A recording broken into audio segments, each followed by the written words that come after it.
think we're to get started. I'm your host for today.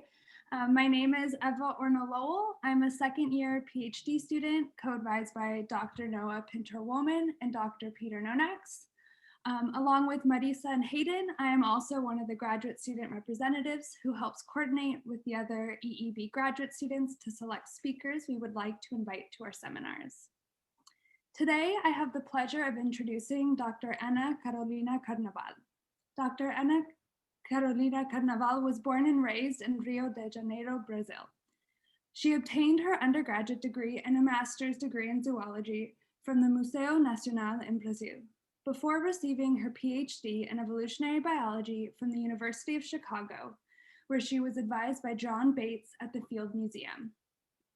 Dr. Ana Carnaval was then awarded an NSF-funded postdoctoral fellowship in the Museum of Vertebrate Zoology at UC Berkeley, working with Dr. Craig Moritz.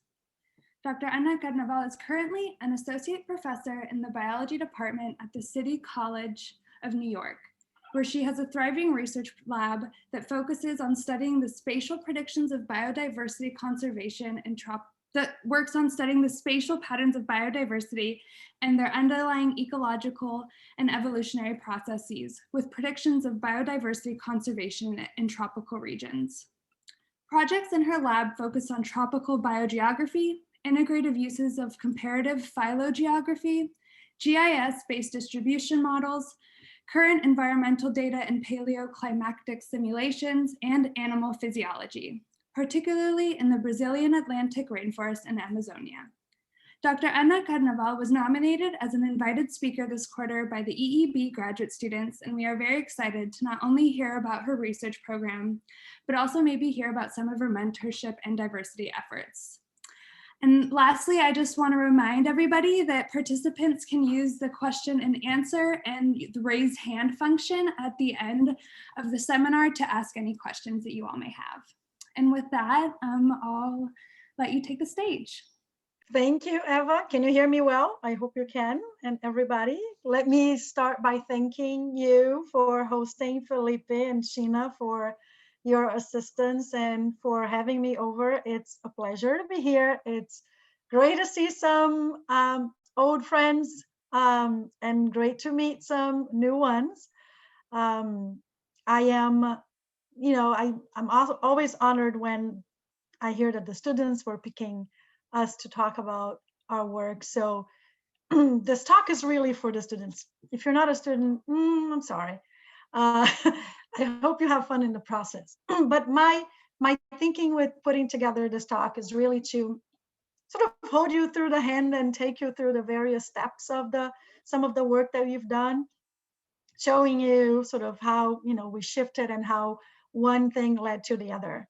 So here's a bit of a recount and some storytelling in the process. So I think what we do in our lab and what I've done through my career was really some historical biogeography and some modeling to understand why diversity is distributed the way it is in the Atlantic forest. And this is a talk by my lab. It's not my work alone. As you will see, there are many people alongside these data and these outcomes. And I hope to be highlighting some of them as we go. Let's see. Next. Yeah. So, I like to describe what we do sort of in this way. We use models, genetic data, and climate data to understand, to the point that we can predict geographical patterns of diversity in the Atlantic forest. And for those of you who have not been to Brazil or have heard of this ecosystem, the Atlantic forest is this coastal forests along the Atlantic Ocean in the eastern coast of Brazil. It's not Amazonia, and it's not as big as Amazonia in any shape or form. And it's really brutally converted into other non-natural habitat today. So what you have over here to the right is the pre-Columbian distribution of the Atlantic forest in red.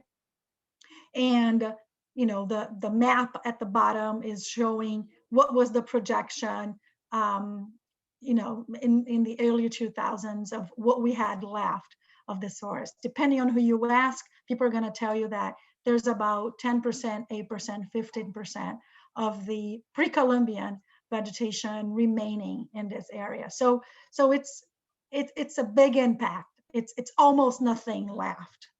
And given that there's almost nothing left, I've always been interested in understanding how is the diversity of what's left distributed? Is there any point in trying to preserve it?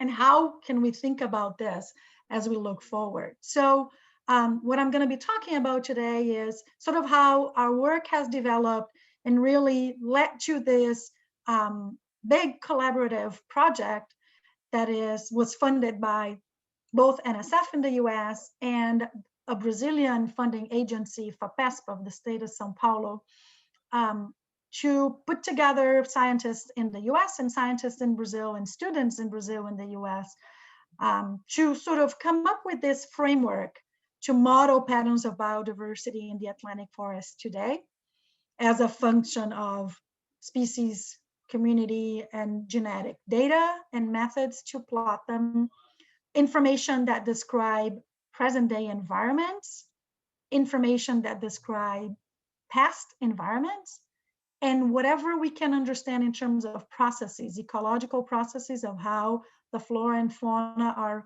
reacting to the environment today, and what kind of inferences can we get from molecular data about how the fauna and the flora reacted to changes in the past. And the idea is that if we can do a reasonably job modeling diversity patterns today, given what we know about how climates or environments may shift in the future, can we predict where this diversity is going to go and what can we do about it? So this is, in no shape and form a single woman effort. This is a multi-lab, multi-country effort that was a Dimensions Award because it involved scientists and research groups working on the taxonomic diversity, dimension of diversity. So these are all systematists, people in museums and herbaria in Sao Paulo and in New York. We had lots of labs and students working on the genetic dimension to understand those historical demographic factors that we're interested in. We had lots of students interested in the functional dimension of this diversity, of especially characterizing physiology, physiological responses. And we added this fourth dimension that was not in the call, but it was essential to this, which is really how to characterize the environment in this area, both now and in the past. And this story for me, and this is when I start talking to the students, its story for me sort of started in my postdoc. And the inspiration really came from some earlier work in my PhD. And what I did in that postdoc was I was really interested in learning something new when I finished my PhD. I did my PhD with population genetics, and I moved to Craig's lab at UC Berkeley to really understand something about paleoclimatic modeling. And at that point, not many people were using this, but it became really obvious that there was a lot of power into combining paleoclimatic modeling using correlative distribution models and genetic data to sort of look for congruent responses to past, congruent signals of responses to past environmental change in this region. So what I did then was I started selecting a few animals that I loved, and I'm a herpetologist by training, so they had to be frogs. 3 species of frogs that were broadly distributed in the Atlantic forest. So these yellow dots are all sort of collection records.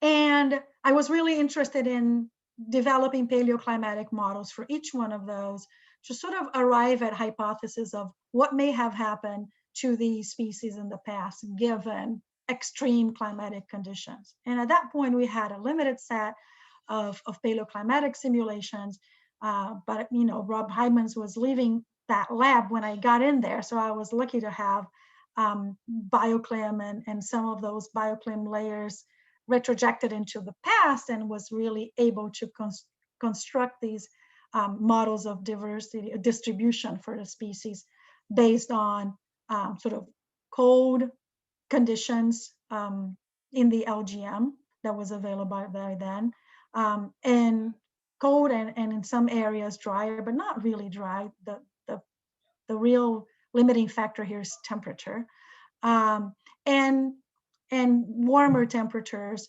and humid conditions in the mid-Holocene. And for those three sort of frogs, for those three broadly distributed species, the story was pretty similar in that those paleoclimatic models were suggesting that during the LGM, the distribution of the species was sort of truncated. Instead of those species being distributed along the entire range of the forest where they're seen today, those models suggested that only the sort of top half of the forest was occupied. Those subtropical areas of the forest were too cold for the species to survive. So whatever we have now in these areas probably came from a recolonization event post the LGM, after the last glacial maximum during the Holocene. And I suspect most of you know and work or have read about some of this paleoclimatic modeling, but if you haven't, here's a very brief explanation of how these models work. Basically, we're interested in generating an educated guess of what the range of these species may be. So for that, what these models do is they combine information about where the species occurs today. So these are all collection records or records from fieldwork. And you combine those locality data with descriptors of the climate. And these are usually bioclimatic variables, meaning they are climatic variables that represent aspects of the climate that we think are relevant to the biology of these organisms. So maximum temperatures, something about isothermality, seasonality, precipitation distribution, or limits. And combining those two, what we can do is we can describe the environmental envelope of the species, sort of remodeling this realized niche, this realized distribution. Pretty much, we're not really getting at the fundamental conditions, but we're approximating through a realized distribution. And then we can project that model in space or time. In this case, I was interested in time, given what we know about how the climate was under different time periods. So what are those data telling us? Well, what was interesting for that system is that we could build those paleoclimatic models, and then we can say, are they garbage, or do they actually match any other independent data that we can put our hands on? And in that case was population genetic data or phylogeographic data. So what I did is, once those models were ready, we went up to the field, we drove back and forth, up and down the forest, collecting these frogs from multiple localities, and really generating genealogies for those three species. Now, at that point, I had no access to genomic sequencing. So this was good old mitochondrial DNA data right here. Very sort of, old style. But what we did at that point is we combined those data, those marker information across those three species, and we were able to test for alternative scenarios of population response to the climate that were guided by the paleoclimatic simulations. So for instance, a very sort of strong signal that we got from those climatic simulations was that post-LGM colonization of the southern range of the forest. So we could simulate, do we really have an event of a post-LGM colonization in that area of the forest? Or do we have evidence of another type of demographic history in that area? For instance, long-term persistence across different forest blocks. So we were able to simulate data, simulate genetic data under different hypotheses that were sort of guided by those paleoclimatic simulations, and really test, do I have support for this hypothesis or for that other hypothesis? And what we found, and that was really cool, is that both the genetic data and the paleoclimatic simulations were sort of telling us the same story, meaning that the southern range of that coastal forest was really colonized by those three species after the LGM. So we had very strong support for across the board colonization, in over the last 20,000 years.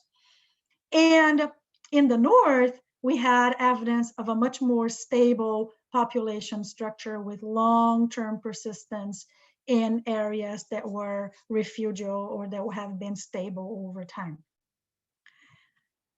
And that had a very cool, conservation implications at that time, because what it was saying is that the southern range of this coastal forest was really not very stable climatically. I mean, the data was suggesting that they were not there 20,000 years. These frogs are not there 20,000 years ago. But most of the protected areas and protected lineages in Brazil are in the southern range of the forest today. So it was really sort of a good call for the government to sort of say, look, all of these northern lineages that we have that you're not really conserving well, they really deserve some attention because they're old and they've been there. Likely we have a ton of diversity there that hasn't been documented. But what we realized very soon was that was the story told by these broadly distributed, largely lowland species. One of those species was able to go up the mountains, but the other two were completely lowland. And what we saw is that the moment we started looking at other species pools, especially when we started looking at species that were exclusively southern and montane, just like this Proceotorphis here, and this is a postdoc in the Rodriguez lab, Renata Cecilia, and modeling those kinds of montane species, we saw a different pattern altogether. We saw a signature of expansion of those species, these species that are today montane. In the LGM, all of those models suggested that they didn't really retract in the south, they expanded in the south. So we were getting, out of that. So I spent my postdoc writing the first idea. At the end of the postdoc, I meet this woman and she's doing this montane things, and I go, oops, that story is really just a partial story. I should really get looking at the full species pool to really get the gist of it. And I'll tell you, I mean, you're excited and you write your proposal and you write your papers, and then people just immediately say, this is going to apply to everything, and Anna's wrong. It doesn't apply to everything. And I was like, yeah, well, it doesn't. Here we go. Let's look at multiple species pools and let's see what happens. So what we did, and this was the very first project that I did together with this New Dimensions grant, once the postdoc was over and we started at City College, was really, can we put together all of the phylogeographic data that are out there for species associated with different climatic envelopes of this forest. So we're not limiting ourselves for things that are mostly lowland, and really look at what their lineage structure tells us about how diversity is distributed and how climate may be related to their distribution of genetic diversity. So what we did was we put together all these data sets, and these were about 20 change species of animals and plants. And we plotted them in terms of their ranges. So in this sort of right graph here, what we have is a climatic PCA of the species, pretty much an environmental PCA of the species.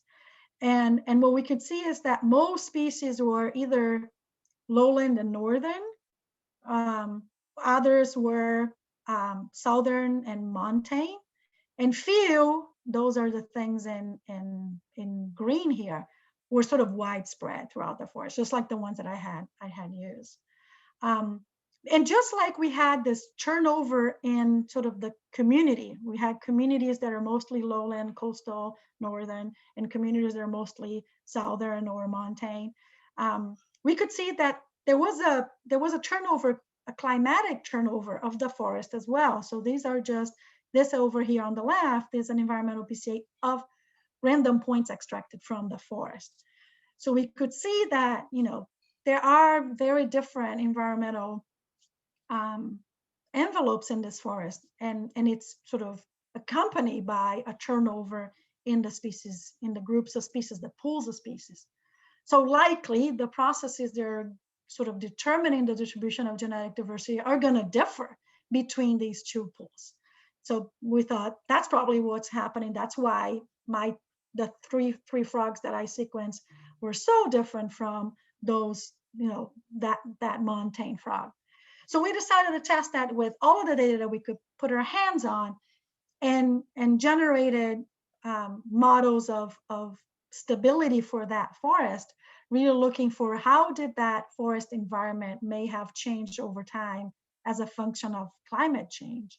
And at this point, we had many more paleoclimatic simulations to play with, not just 21K and 6K, but actually every 1,000 years back to the LGM, and then going further 120,000 years every 4,000 years. So we had a lot of paleoclimatic simulations to play with and really model the forest as a whole, but also model just that northern or lowland environmental space of the forest versus just that southern, more montane environmental spaces of the forest, and really look at how stable those areas have been climatically. Why I wanted to do that? Because I wanted to compare those patterns of climatic stability with the levels of genetic diversity and endemism that we had in those animals and plants.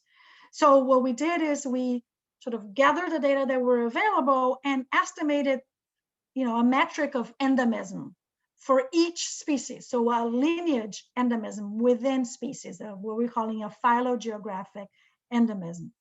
And really I wanted to compare, how does the endemism, how is it explained by climate of the past or the present in these different species groups?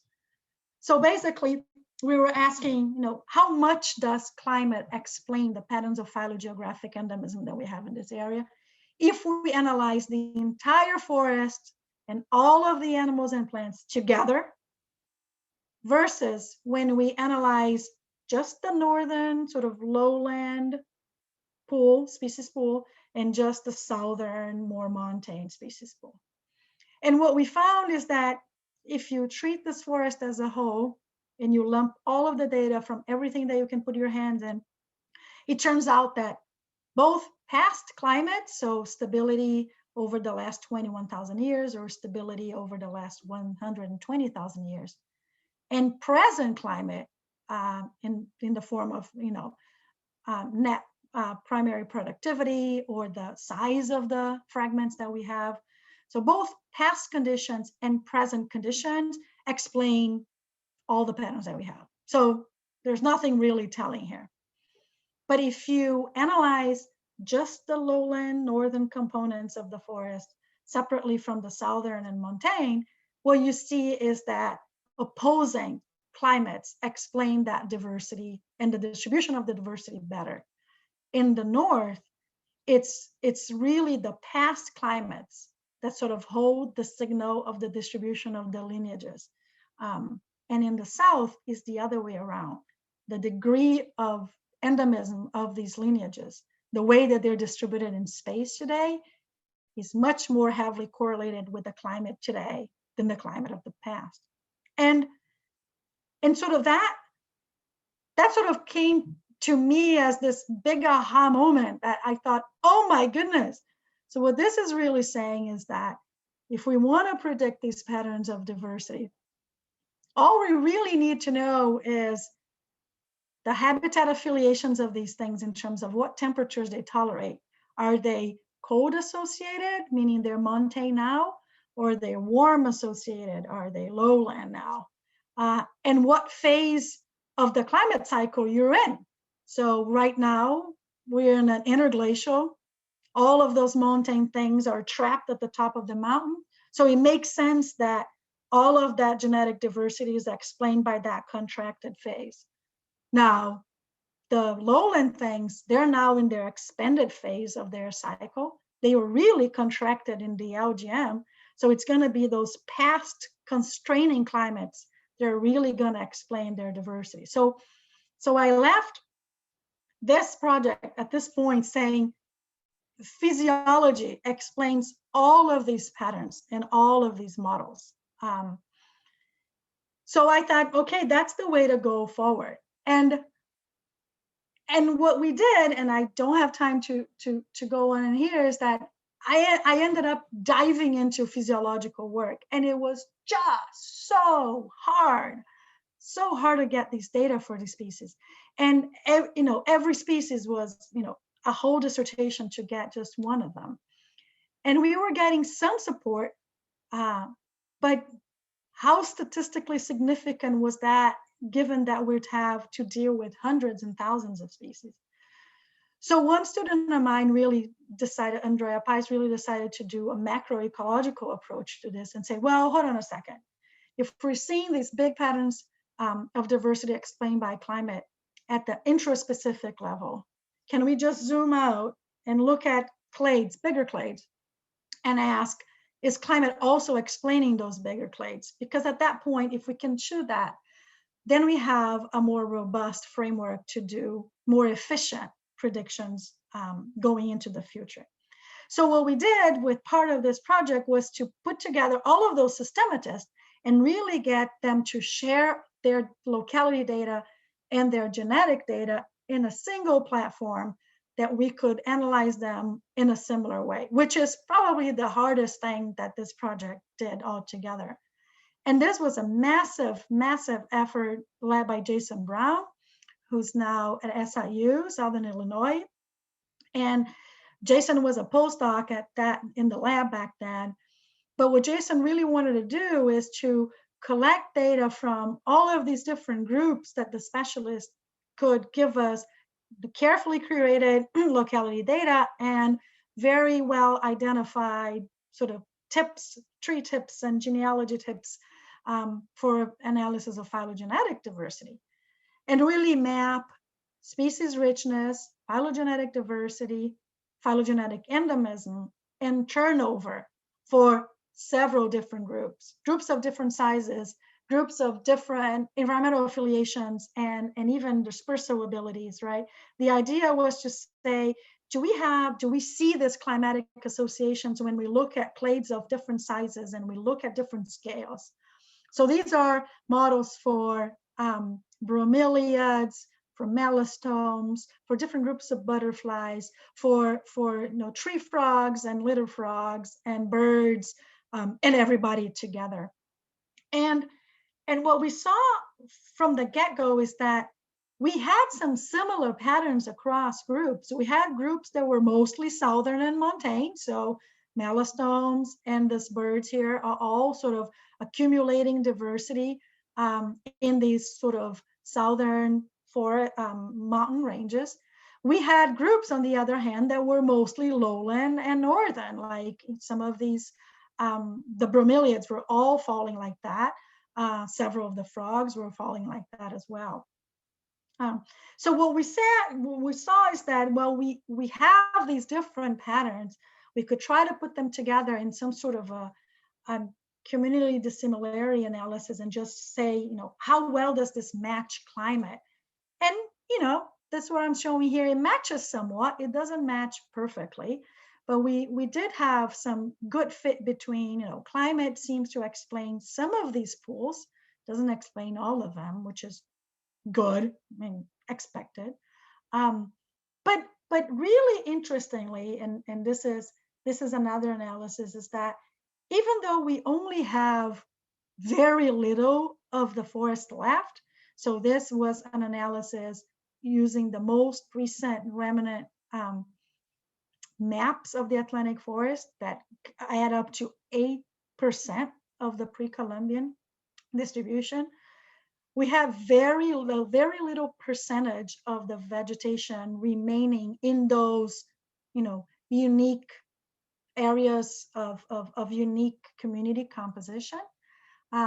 When we actually look at what we might have lost in terms of community composition currently due to deforestation relative to a scenario of no deforestation, we see that even though we lost more than 90% of this forest, it seems like we have 40% of the community space represented still, which is kind of, it gives hope to somebody like me saying, look, we've destroyed most everything, but if we are going to restore this forest, there is lots to build from.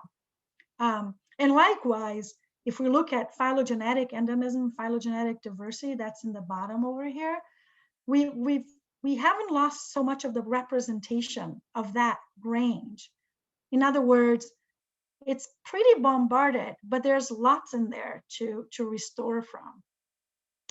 So it, at that point, the data were saying at the infra-specific level, climate really seems to explain well the distribution of diversity.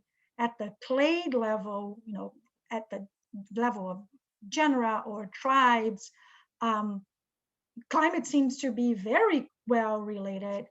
How well can we really model this diversity if we don't do species by species? So this is one of Andrea's chapters, is if we just model species richness or phylogenetic diversity, can we recapitulate that biodiversity metrics without doing a species by species approach? Can we just get that biodiversity metrics reasonably well predicted through climatic variables? So this is some work that she's developing with Tiago Silva in Edinburgh and in Stirling, in the UK. And the results were really exciting. So what Andrea did is she went back to the collaborators and said, you remember all those groups that we had for Jason's work? Can we get more groups associated and map those? So we've increased the data set to include more plants and some more animals to get a better representation of groups of different ranges really in the forest. And really asking how well can we predict these metrics straight up from climate without doing a species by species approach. And the results were pretty encouraging. So these are R-squares of predictions of phylogenetic diversity for the different clades that we're talking. Some of these clades have, several hundred species. Some of them have a few dozen species. So it differs definitely in terms of their size. But the numbers were not bad given the amount of noise that we expected to have on these data. So Andrea came with this idea of, well, if we can gather all these data from observations from multiple years and get a correlation with climate, is there any way that we can build a tool that will, based on those associations of diversity metrics, say species diversity, species richness, or phylogenetic diversity, and climate, can we use that as a lens to interpret how climate is changing every year and spit out a map for NGOs or for the government of, given that climate changed like this from last year to this year, this is what it could potentially do to the number of species in this glade, or the amount of phylogenetic diversity in this glade. So Andrea and Tiago started developing this sort of model, machine learning model, to really feed from occurrence data year by year and tie it to sort of the climate and sort of project it on an annual basis to look at trends, right? And of course, we need to read it with a huge grain of salt. Like what I'm showing here are models for melastomes. These are shrubs. It's evident that these things are not going to show up the next year at a given site or disappear from a given site. It's going to take them a while. But we developed them with the melastomes first because this was the group that we had the most data for, like the broader range in terms of representation in the forest. Because it became very clear that this would work with clades that were broadly distributed, and it would be much, much harder with clades that were narrowly distributed. So we're developing this sort of approaches to see, can we come up with this machinery that would allow us to provide a quantification of how much diversity are we losing per pixel, either from a species perspective or a lineage perspective. And more, I mean, well, you could look at trends, right? What are the areas that are going to lose in species richness but gain in phylogenetic richness, diversity, or vice versa, right? Where are you gaining species but really not gaining very different lineages? What we're excited about this is that even though this looks like an idea that is sort of half cooked, because it's so correlative and there's so much error and it ignores so many important processes, and it's not process-based, it's really pattern-based, is we wanted to test this. I mean, is this really giving us something in the right direction? So we decided to test it, and this is what I think it's the cool thing from this project. It's applying this thinking to data from amphibians and epiphytes, for which we have reasonably good inventory data in the field over a similar time period that we can validate the models. So on the right here is modeled shifts in species richness for this. So what we did here is we gathered all of the data that we had up to, I think, 2012 for the amphibians and 2015 for the epiphytes. We developed models of species richness based on climate. And then using those models, we project them into the climates of 4 years that came after that. So for the frogs, 2013, 2014, 2015, 2016. And for the epiphytes, 2016, 17, 18, 19. And then what we got is a slope showing what's the trend in that species richness if you compare, the training period with each one of those projection years. In other words, do we see an increase in species richness? Do we see a decrease in the model of species richness? And then we could use a database, a ground-based database called Atlantic that's been put forward by a bunch of ecologists and people who are doing lots of inventories in Brazil for the same years, and really get the same estimates from the ground data and see how well they matched. And so these are, voila, these are your comparisons. And no, they're not perfect, but some of the trends are actually picking in the right direction. What these are really suggestions. So in this case, blue represents loss of species richness, red represents gain.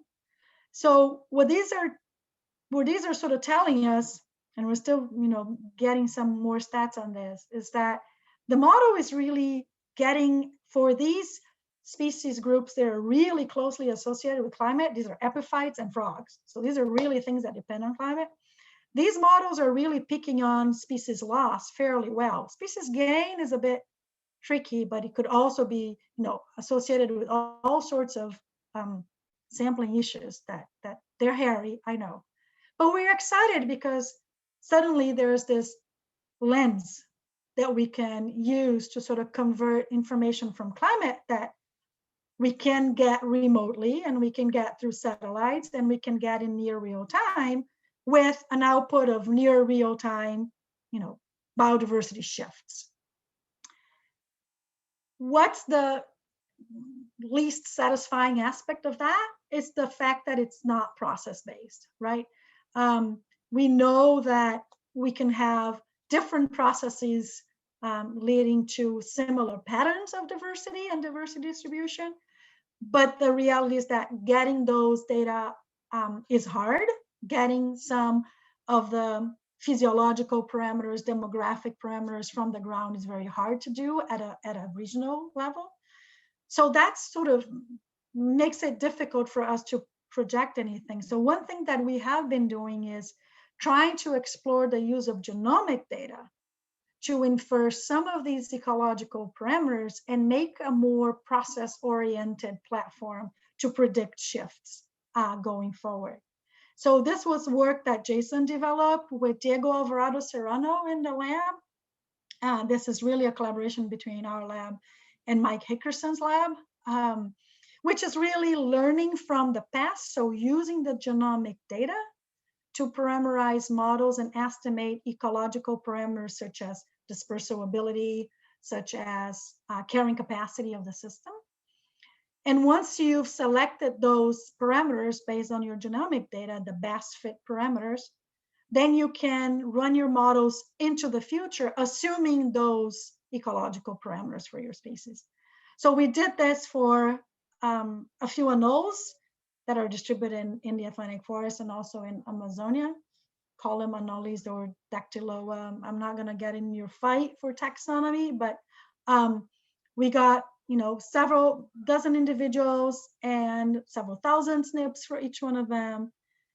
And the interesting thing was that when we are just developing species distribution models, plain species distribution models for these two species, they tell us the same story. These are things that are coastal and northern right now, but in the future, their suitable climates are going to migrate south. So an SDM analysis, plain vanilla, just says, the environments of these things are going to migrate, south. Likely they're going to go there. But when we apply sort of, this way of using the genomic data to estimate relative abilities to disperse over space and carrying capacity, what we've learned is that one of those species had historically a much larger ability to move than the other one. And when we fold that into these process-based models of where genetic diversity is going to go, what we see is that, yeah, the SDMs were similar for those species, but given the genomics, it looks like one of these species has the chance of really migrating south. So this is actually predicted mean haplotypic diversity. So there's an increase in haplotypic diversity going south for one species, but not for the other one. And in fact, this one is much larger in size than the other one, much more abundant. So we've been trying to get ways to fold some of these ecological parameters somehow in the data in the way that we can get them. So I hope I didn't, yeah, okay, good, great. So in summary, if you didn't sleep, what we're learning is that these patterns of biodiversity in the Atlantic forest are really tightly associated with climate. And we can predict, even if roughly, and validate how these lineages have reacted to change, are distributed now, and will keep reacting to climate. It's clear that these climatic spaces have been gained and lost over time, but it's also clear that this forest holds a tremendous amount of diversity, both in terms of the tree of life and in terms of taxonomic representation and widely different communities. And, recent ecological analysis or cost analysis really demonstrate that restoring habitats in this area, it's economically feasible. So there's nothing really preventing us. There's no, it's the economy is stupid argument to be said here. I mean, actually, you should say it will help the economy is stupid if we do this restoration.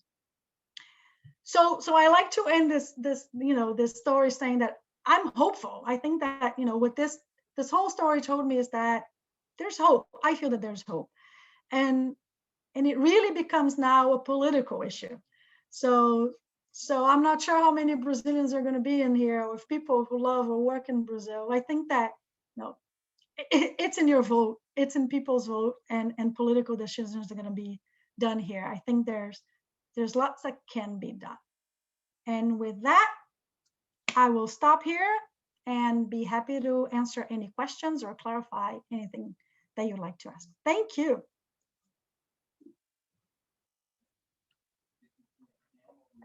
Brad wants to talk. Thank you so much. As of now, I'll just remind everybody that you can submit answers with the question and answer function, as well as raise your hand, and we will unmute you. We can just wait a second for people to submit. Do you want me to remove the PowerPoint and just be my face? What do you want, Eva? What do you guys do? Whatever you prefer. I don't care. Okay, let's see. Wait, stop share.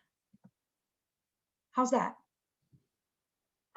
I'm in the dark. It's dark here, guys. It's snowy and it's dark.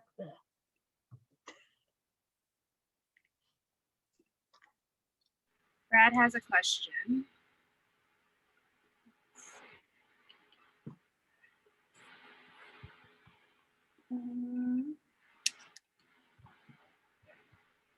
Great. Are we unmuted? Yes. Perfect. That was great. And I'm very glad you turned off the PowerPoint so we get to see you. One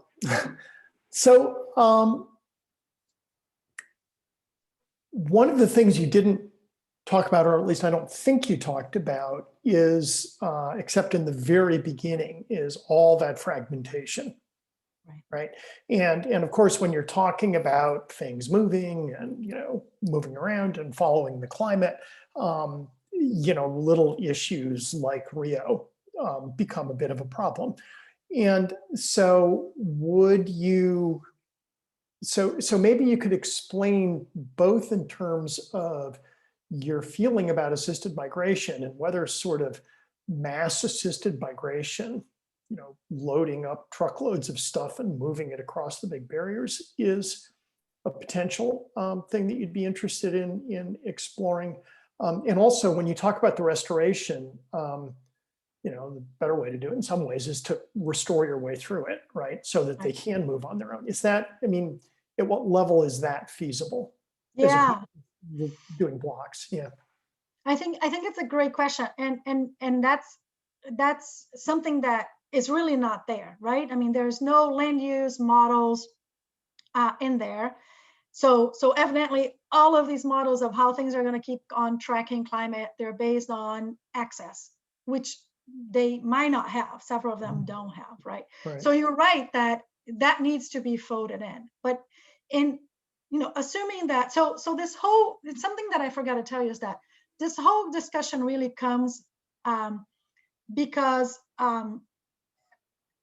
when Brazil has committed to restoring a bunch of habitat, so it has by law now to do it, and the question has been, where do we put these corridors? I have never thought of using assisted migration, but now that you bring it up, you know, I usually think of the Australians for that, but now that you bring it up, it's kind of interesting because it's very clear that many different groups have this very similar patterns of distribution of lineages within them. Yeah. So you could potentially think of assisted migration of mini assemblages even, because chances are, right? I mean, you're sampling that community, and you could just take a bunch, like for some of these areas in the South, you could definitely take some of, I mean, I think you could definitely take some of them. So I don't think that that's impossible. One thing that is really also interesting, and I think that this is all based on neutral markers, right?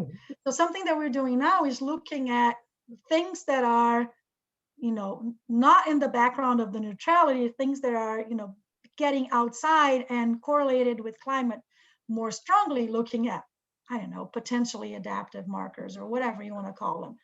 And these old fragments in the north seem to, these are, I don't know, the peripheral isolates, right? So we have a ton of unique things in this peripheral isolates, which could also be adaptive. So you could also think in terms of potential adaptive, I don't know, ability to deal with extreme conditions or shrinking conditions. So I would not trash the idea altogether, Brad. I think that that's a very interesting thought that I had never had the courage to bring up. But I think there's enough congruence across species that you could implement this reasonably well. Okay, thank you. Kill me, I'm not sure, but I think it's feasible. Cool.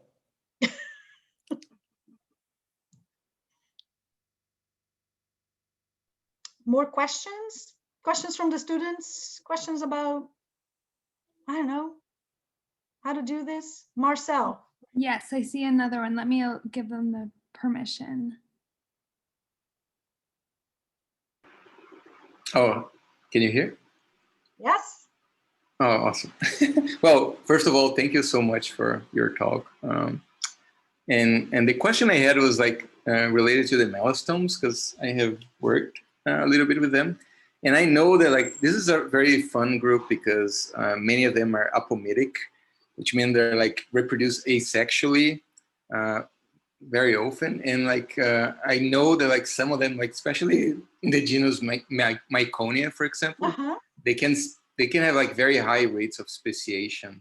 And I was wondering like whether how this would like could change your conclusions, right? If you could include that. Of course, I don't think I don't know, how would that show up in your predictions? I think that was one of the reasons why the melastomes were so great to work with, because they have a real great range, right? You have this range of diversity because you have areas that are ridiculously rich, right? Especially on these mountaintops. So the melastomes are one of these montane groups, right? These things are really, they have these adaptive radiation, or I don't know, I'm not sure if they're adaptive. These radiations on these mountain peaks. So I think that actually helps, Marcel. I think that helps the fact that you have so much resolution in the sense of how much diversity you have and that you can play with, a broad climatic envelope because these things are going up and down in some of these mountains. That is likely why these models for these melastomes are so good. So I actually think that it helps. Yeah. My experience is from Costa Rica, and we observed that like a very similar thing. And at each elevation, right, like every 100 meters or so, maybe I'm exaggerating, but every 100 or so meters, there was like a different species. There were a very high turnover, right? As you go up the mountain. So it's very interesting group indeed. Yeah. And these models are really data hungry, right? So I think, and that's why I think that these groups are broadly distributed, that have these big, occupying lots of mountain ranges. Those are the good stuff to play with. The things that are really, the small groups, the groups that are really restricted, those are harder because you don't have enough signal in the data to generate these big correlative models. Oh, yeah. I think that's all. Thank you. Cool. Thank you.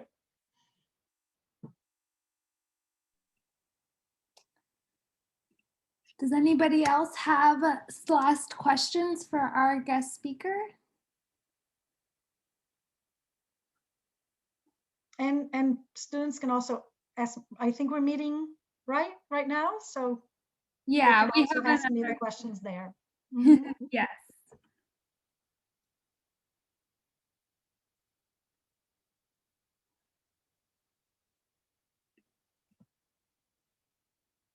Great. All right.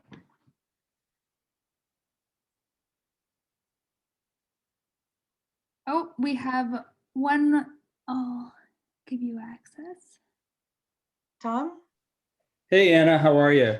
Good. I wanted to give students a chance to ask some questions. Yes. Just a question, we've been working in Africa trying to estimate predictive adaptive genetic variation, and also this idea of genomic vulnerability that we've had a couple papers on. It would be really cool to apply this to this system. Yes. Yes. Are you guys thinking about that? You mentioned sort of estimating adaptive genetic variation. Yeah, so we try to look at, we now have enough SNP coverage for multiple species of the plants, the animals, vertebrates, invertebrates. That we're sort of looking at that. And the first question that we're really asking is a basic one, which is this difference that we see in the role of climate explaining neutral phylogeographic diversity. Do we see some sort of a similar pattern in potentially adaptive markers, right? So that's that's the only thing that we're asking for now. But I would love, I think that's a great idea. And the only thing that I don't know is, when you're assessing this, are you assessing it at a community level, at a big assemblage level, or you're doing it species by species?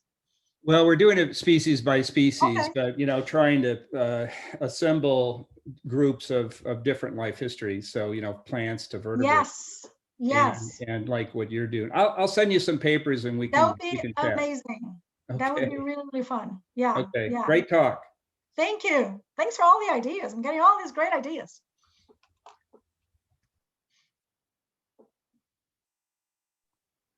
Awesome. Well, thank you so much. If there are no more questions, we'll let you go to your next meeting with the students. Thank you so much. I'll go find that link. All right. Thanks, everybody. Thanks, Anna. Bye-bye.